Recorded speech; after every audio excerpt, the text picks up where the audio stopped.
Assalamualaikum warahmatullahi wabarakatuh. Perkenalkan, nama saya Nina Aziza Fitri, NIM 230601 138 di kelas A pagi yang akan mempresentasikan pembedaan metode yang berjudul pengukuran green supply chain pada UMKM produsen ayam potong dan distribusi ayam broiler, yang dimana penulis Syarif Hidayatullah dan terbitan 21 Juni 2024 dan volume 10 nomor 1 Juni 2024 yang saya ambil di jurnal Intech Industry, dan terdapat juga link jurnal dan dapat diakses.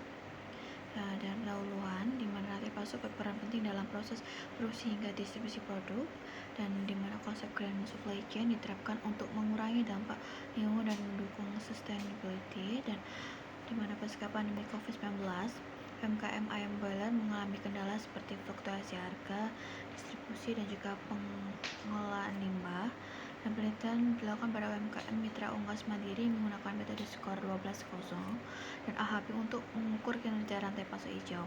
Dan hasil pengukuran ini digunakan untuk sebagai dasar perbaikan sistem rantai pasok agar lebih efektif dan ramah lingkungan. Hasil dan pembahasan, di mana rantai pasok UMKM terdapat proses pengadaan bahan baku, produksi, distribusi, hingga produksi diterima di konsumen. Dan ini terdapat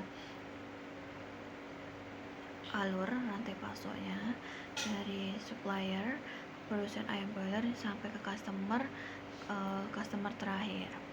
Dan ini ada juga key indikator yang dimana dapat digunakan untuk mengukur responsif rantai pasok di industri dan menggambarkan kondisi rantai pasok hijau di usaha mandiri. Dan misalnya ini didasarkan pada ketersediaan data, tingkat kesulitan mendapatkan data tersebut. Hierarki KPI mengukur kinerja di gambar 2 ini seperti ini. Oke, terus selanjutnya ada matrik kinerja rantai pasok. Setiap proses bisnis pada UMKM mandiri memiliki matrik kinerja yang diperoleh dari independensi proses. Pada setiap level menggunakan metode skor 12.0. Pada penelitian ini, atribut yang diambil sebagai batasan lingkup penelitian yaitu atribut seperti ini. Ini adalah matrik kinerja rantai pasok. Dan ini key performance indikator dari total terdapat 19 KPI yang digunakan dalam pengukuran kinerja rantai pasok hijau.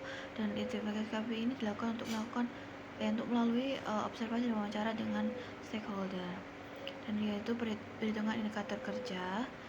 Dari hasilnya, perhitungan bobot AHP menghasilkan nilai IR 0,0605 sehingga data dinyatakan konsisten dan dapat diterima. Hasil pengukuran kerja rantai pasok menggunakan skor 12.0 memperoleh total skor 75,017.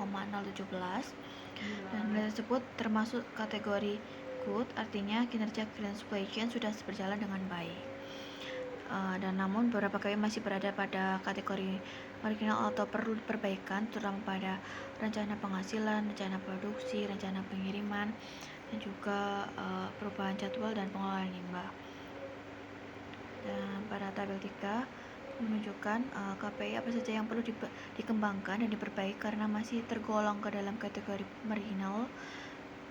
Dan selanjutnya akar masalah yang menyebabkan kinerja rantai pasok pada tiap indikator menurun atau kurang baik.